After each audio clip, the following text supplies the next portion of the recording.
Noches, público en general, compañeros, maestro.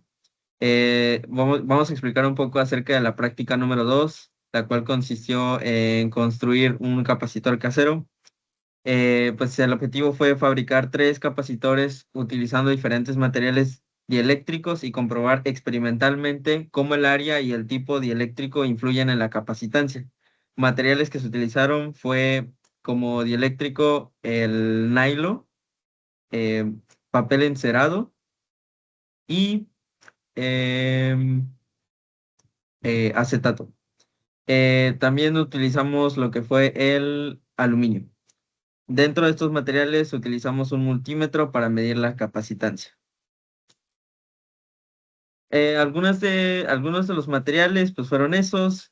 ¿Cómo construimos el capacitor?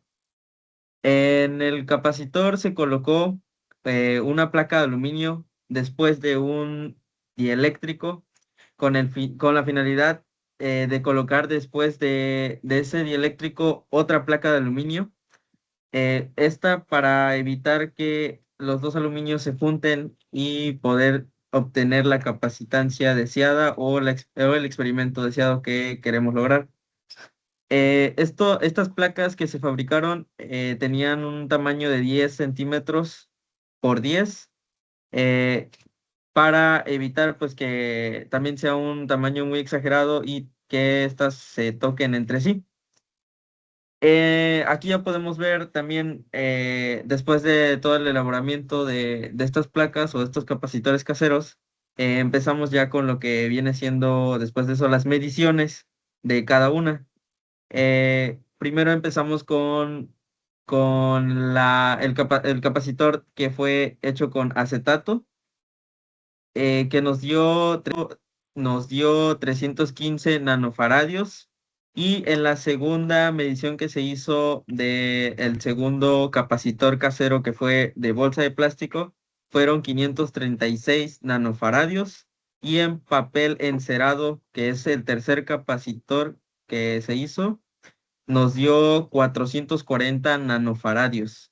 Después de todas estas mediciones individualmente de cada uno de los capacitores caseros, eh, nos fuimos a la siguiente parte, que fue a realizar algunas pruebas tanto como en serie y en paralelo. Para las conexiones en series utilicé el capacitor de acetato y el de bolsa. La capacitancia teórica fue aproximadamente de 198,4 nanofaradios, mientras que ya una vez haciéndolo experimentalmente con esas dos, realmente fue de 327 nanofaradios. Eso fue en la conexión para el de acetato y el de bolsa. En la conexión en paralelo utilicé el de bolsa y el de papel encerado. Ahí en la capacitancia teórica de estas dos nos dio el resultado de 976 nanofaradios, mientras tanto que en la experimental nos dio 1156 nanofaradios. Aquí sí existe una diferencia porque los capacitores fueron fabricados manualmente y pues son pequeños errores tal vez al espesor del dieléctrico, el área efectiva, la precisión del multímetro, tal vez algún movimiento, tal vez no nos pudo dar 100% exacto. Algunas de las preguntas que venían dentro de nuestra práctica: ¿por qué cambia la capacitancia? La capacitancia cambia porque depende principalmente de 3 factores: el área de las placas, la distancia entre ellas, el material dieléctrico y cómo esta práctica fue de todos los capacitores a la diferencia. ¿Se debió al dieléctrico utilizado o el que se colocó dentro de cada uno de los capacitores? También la segunda pregunta que tenemos es: ¿cuál dieléctrico funcionó mejor? Pues de acuerdo a las mediciones, el que presentó mayor capacitancia fue el de bolsa plástica, porque fue el que obtuvo un valor de 536 nanofaradios. Eh, la tercera pregunta que tenemos: ¿por qué? Porque este material nos permitió almacenar con mayor cantidad la carga eléctrica entre las placas. Además, probablemente tenía un espesor menor a otros dieléctricos, lo cual favoreció el aumento de la capacitancia. Eh, por ejemplo, nos podríamos tal vez hacer una pregunta de que entonces la bolsa plástica es mejor que el acetato. En práctica, en esta práctica sí obtuvo la mayor capacitancia. Sin embargo, en aplicaciones reales también se consideran otros factores como la resistencia al voltaje, la temperatura y la durabilidad del material. Aquí también se puede mostrar un poco acerca de lo que, por ejemplo, aquí viene exactamente cómo iría, que es la placa de aluminio, el dieléctrico, la de aluminio otra vez y el soporte. El cartón solamente se ocupó para darle forma y soporte a lo que fue pues el capacitor casero.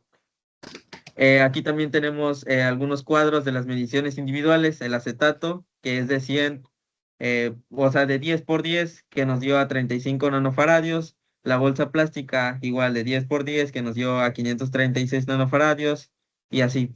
Aquí están también algunas fórmulas que utilizamos, que fue la de serie, en paralelo, para poder obtener la capacitancia teórica y después, ahora sí que sacar lo que es la experimental, que también aquí nos las marca, una conexión en serie.